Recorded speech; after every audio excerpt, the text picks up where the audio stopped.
සම්පාදන අමාත්‍ය වාසුදේව නානායක්කාර මහතා පවසනවා. රත්නපුර මාරපන ප්‍රදේශයේ පැවති පිළිගැනීමේ ජනහමුවකට සහභාගී වෙමින් අමාත්‍යවරයා මේ බව ප්‍රකාශ කළා.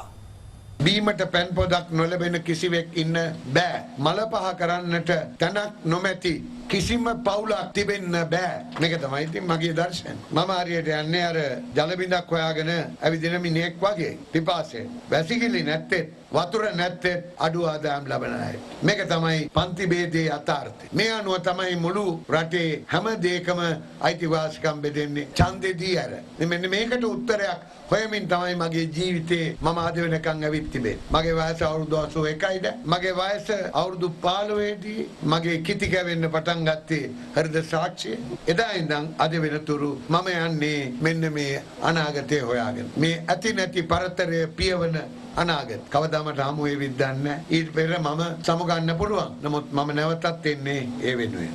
මට කොච්චර ජලය පිළිබඳ මං ආවේශයකින්ද ඉන්න කිව්වොත් අපේ කාන්තාව මට ඔක්කොම පේන්නේ දිය කිඳුරිය වගේ. මගේ කතාව මෙන් අවසන් කරනවා. මටත් ගීතයක ඛණ්ඩයක් ගයන්න දෙනවා. මීළඟට ගී ගයන මේ ප්‍රසංග වේදිකාවේ අපේ වාසුදේව නායකයන් නැතුවා. මේක පරණ ගීතයක්. මට මුළු ගීතේම බෑ. මට තේරෙන්නේ නැහැ. හරියට කියන්නේ. මට කියන්නේ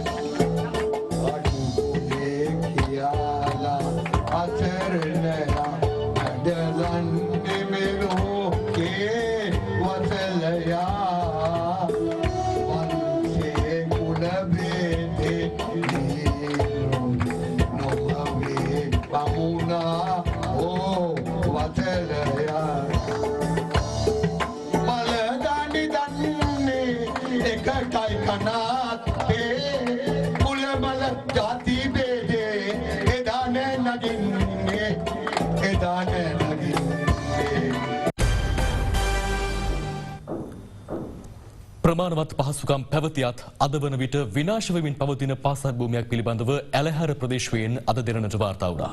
මව්පියන් අදාළ බලධාරීන්ගෙන් ඉල්ලා සිටින්නේ මෙම පාසල් භූමිය ඵලදායී ක්‍රියාවක් සඳහා භාවිත කරන ලෙසයි.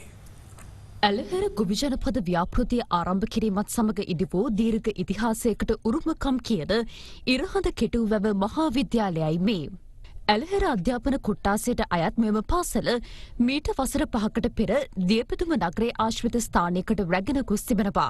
එවකටම විද්‍යාලයේ විදුහල්පති සහ ඇලහැර කොට්ටාසේ අධ්‍යාපන අධ්‍යක්ෂකවරයාගේ අත්අනෝමතික ක්‍රියා හේතුවෙන් පාසල එලෙස වෙනත් ස්ථානයකට ගෙන ගොස් තිබුණා. ඒ මව්පිය විරෝධය මැත්තේ.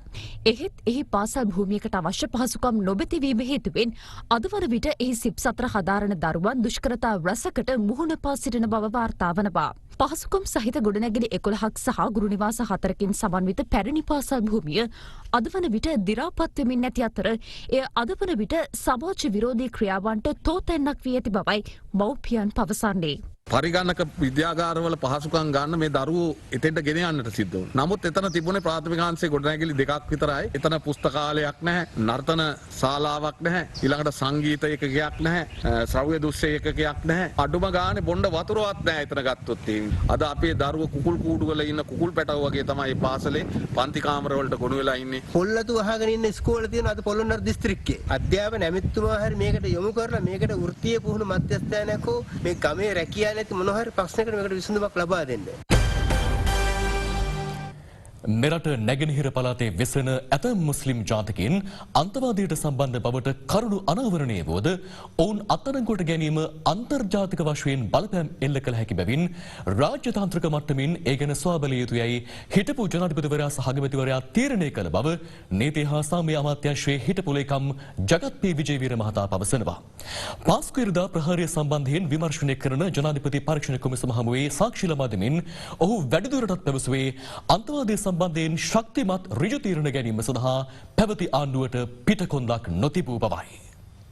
පාස්කුවේරදා ත්‍රස්ත ප්‍රහාරය සම්බන්ධයෙන් විමර්ශනය කරන ජනාධිපති කොමිසම හමුවේ සාක්ෂි ලබා දීමට එවක නීති හා සාමය දක්ෂිණ සංවර්ධන අමාත්‍යාංශයේ ලේකම් ලෙස කටයුතු කළ ජගත් පී විජේවීර මහතා පැමිණියේ ඊයේ පස්වරුවේදී. සාගල රත්නායක අමාත්‍යවරයාගේ ප්‍රධානත්වයෙන් සෑම සඳුදා දිනකදීම බුද්ධි සම්බන්ධීකරණ රැස්වීමක් පැවැත්වන අතර ඊට පොලිස්පති නියෝජ්‍ය පොලිස්පතිවරුන් සහභාගී වන බවත් මෙම රැස්වීම අරලිගහ මැදුරේ අමාත්‍යාංශය තුල සහ ඇතැම් අවස්ථාවලදී පාර්ලිමේන්තුවේදී පැවැත්වන බවත් ඒ මහතා කියා සිටියා.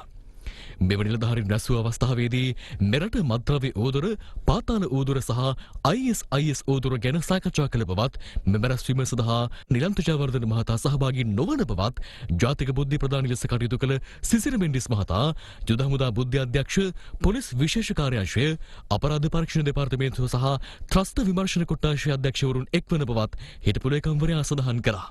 පත්වීම් ලබා මාස 5කට පසු තමන් ආරක්ෂක මණ්ඩලයේ රැස්වීම සඳහා සහභාගී වූ බවත් හිටපු ජනාධිපති සහ අග්‍රාමාත්‍යවරුන්ගේ ප්‍රධානත්වයෙන් පැවැත්වෙන මෙම රැස්වීමට රාජ්‍ය ආරක්ෂක අමාත්‍ය, ආරක්ෂක ලේකම්, නීති හා සාමය අමාත්‍යවරයා සහ එම අමාත්‍යාංශයේ ලේකම්, විදේශ කටයුතු ලේකම්, රාජ්‍ය හා ජාතික බුද්ධි ප්‍රධානීන්, ආරක්ෂක මණ්ඩලික ප්‍රධානීන්, යුද හමුදා බුද්ධි අධ්‍යක්ෂ ඇතුළු පිරිසක් සහභාගී වූ බවත් ඔහු පැවසුවා. එම රැස්වීම සතිපතා පැවැත්වුණත් පසුව මාසයකට වරක් හෝ මාසයකමාරකට වරක් වශයෙන් පැවති බවත්, තමන් අමාත්‍යාංශයෙන් පිටවන්නට පෙර අවසන් කාලය තුළ නොපැවති බවත් විජේවීර මහතා අනාවරණ කළා. මෙරට අන්තවාදය සම්බන්ධයෙන් තොරතුරු ඔබට ලැබුණේද යන්න කොමිසම මෙහිදී ජගත් පී විජේවීර මහතාගෙන් විමසා සිටියා. ජාතික තවහිද් ජමාත් සංවිධානයේ සහරන් සහ ඔහුගේ සොහයුරු සයිනි විසින් තරුණ පරපුරට IS මතවාද සමාජාල වෙබ් අඩවි සහ රහස්‍යගත දේශන හරහා පවත්වන බවටත් නැගෙනහිර පළාතේ මෙවැනි තත්ත්වයක් පවතින බවටත් තොරතුරු ලැබුණු බව ඔහු ඊට පිළිතුරු දෙමින් සඳහන් කළා. තමන් මේ සම්බන්ධයෙන් අමාත්‍යවරයා සහ පොලිස්පති මෙන්ම ජාතික බුද්ධි අධ්‍යක්ෂ නිලන්ත ජයවර්ධන මහතා සමග සාකච්ඡා කළ බවත් නිලන්ත ජයවර්ධන මහතා විසින් මෙවැනි දෙයක් රටේ මෝදු වෙනවා, සුපරීක්ෂාවෙන් සිටිය යුතුයි යයි පැවසූ බවත් හෙතෙම අනාවරණ කළා. එමෙන්ම මෙම බුද්ධි තොරතුරු සම්බන්ධයෙන් ආරක්ෂක මණ්ඩලයට ඉදිරිපත් වී තිබූ බවත්, ඒ සම්බන්ධයෙන් හිටපු ජනාධිපති මෛත්‍රීපාල සිරිසේන මහතා සහ හිටපු අග්‍රාමාත්‍ය රනිල් වික්‍රමසිංහ මහතාටද වැටහීමක් තිබූ බවත් පැවසුවේ මහතා ඔවුන් නිරන්තරයෙන්ම ඇලර්ට් එකේ ඉන්න යනුවෙන් ප්‍රකාශ කළ බවත් සඳහන් කළා. නැගෙනහිර පළාතේ මුස්ලිම් ජාතිකයන් අතරංගුවට ගත්තොත් අන්තර්ජාතික සහ මැද පෙරදිග රටවල නායකයින් අපි සමුගුරණ වෙනවා.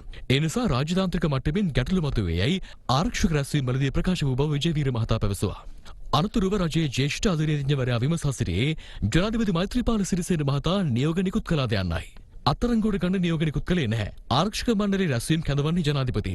ජනාධිපතිට වෙලාවක් නැති වුණාම රැස්වීම් කල් ලබනවා යනුවෙන් ජගත් පී විජේවීර මහතා සඳහන් කළා. අනතුරුව කොමිසමේ සභාපති විනිසුරු ඔහුගෙන් විමසා සිටියේ අන්තර්ජාතික ප්‍රශ්න ගැන විතරද, දේශීය වශයෙන් එළවෙන ප්‍රශ්න ගැන කිව්වේ නැද්ද යනුවෙන්. අපිට තේරුණා යටි අරුමුණක් තියෙනවා කියලා. මුස්ලිම් දේශපාලනඥයන්ගේ බලපෑම් මත එවැනි තීරණයක් ගත් බව නිලධාරීන් ලෙස අපට හැඟී ගියා. නමුත් අපට ප්‍රකාශ කළේ නැහැ. අන්තවාදී සම්බන්ධයෙන් ඍජු තීරණ ගන්න පැවති රජයට ශක්තිමත් පිටකොන්දක් තිබුණේ නැහැ යනුවෙන් සාක්ෂි ලබා දෙමින් ඒ මහතා ප්‍රකාශ කළා. දැන් තවත් දේශීය පුවත් කිහිපයක්. ඉන්දියාවේ මනපදම් බෙරළේ සිට ශ්‍රී ලංකාවට හොර රහසේ ගෙන යාමෙන් තිබූ කහ කිලෝ 1000ක් ඉන්දිය පොලිසිය නිලධාරීන් බහරයටගෙන තිබෙනවා. අදාළ කහ කිලෝ 1000 ලංකාවට ප්‍රවාහනය කිරීම සඳහා සූදානම් වූ වෙඩලායි ප්‍රදේශීය රේදුරක අතුරු පුද්ගලයන් 30 දෙනෙකු එහිදී අත්අඩංගුවටගෙන මේ වන විට පරීක්ෂණ ආරම්භ කර තිබවයි වාර්තා වන්නේ. මේගමුව කොච්චිකඩේ ප්‍රදේශයේ පැවති ෆේස්බුක් සාදයක් වටලූ පොලිසිය ගංජා සමග පුද්ගලයන් 31 දෙනෙකු අත්අඩංගුවටගෙන තිබෙනවා. අදාළ ෆේස්බුක් සාදයේ 153 දෙනෙකු පවන සිට ඇති අතර අත්අඩංගුවටගත් පුද්ගලයන් අවුරුදු 18ත් 25ත් අතර වයස්වල පසුවන්. කලක සිට කාන්තාවන්ගේ බෑග පැහැරගත් පුද්ගලින් 2 දෙනෙක් කඳාන පොලිසිය විසින් ඊයේ පස්වරු අත්අඩංගුවටගෙන තිබෙනවා. අත්අඩංගුවට පත්ව ඇත්තේ අවුරුදු 22, 24 යන වයස්වල පසුවන තරුණයින් 2 දෙනෙක් වන අතර ඔවුන් කටුනායක කොළඹ ප්‍රධාන මාර්ගයේ සොරකම් 25කට ආසන්න ප්‍රමාණයක් මේ වන විට සිදු කර ඇති බවට තොරතුරු වාර්තා වී ඇති බවයි පොලිසිය සඳහන් කළේ. බලංගොඩ බෙලිහුල් ඔය කරගස්තලාව ඓතිහාසික ශ්‍රී ශෛල ගංගාරාම රජමහා විහාරස්ථානයේ සහ බදුල්ල ශක්ති සමාජ සේවා පදනම එක්ව සංවිධානය කරන ජාතික ගෞරව සම්මාන සන්නස්පත්‍ර ප්‍රදාන උත්සවය කොළඹ බණ්ඩාරනායක අනුස්මරණ ජාත්‍යන්තර සම්මන්ත්‍රණ ශාලා පරිශ්‍රයේදී පසුගියදා පැවැත්වුණා. එහිදී අද දෙරණ ප්‍රදේශීය වාර්තාකරු නයනදුර සෙන්දනායක මහතා සහ ශ්‍රී ලංකා පොහොර සංස්ථාවේ ඌව පළාත් සභා හිටපු අධ්‍යක්ෂ එන්.එම්. රත්නායක මහතාද ගෞරව සම්මානයෙන් පිදුම් ලැබුවා. ශ්‍රී ලංකා තටාක වැඩ මූලික පරිපාලකවරුන්ගේ සංගමේ පළමු වන මහසභා රැස්වීම කොළඹදී ඊයේ පැවැත්වුණා. සිවිල් ආරක්ෂක බලකායේ දජයන්ට සෙත්පැතීමේ වැඩසටහනක් අනුරාධපුර ජයශ්‍රී මහා බෝධි අභයසදී අද සිදු කෙරුණා. අනාරක්ෂිතව පාපදියකින් පුද්ගලිකව ගමන් කරන දර්ශන පෙළක් අද දෙරණට වාර්තා වුණා. තවත් තොරතුරු මේ විරාමයෙන් අනතුරුව බලාපොරොත්තු වන්න.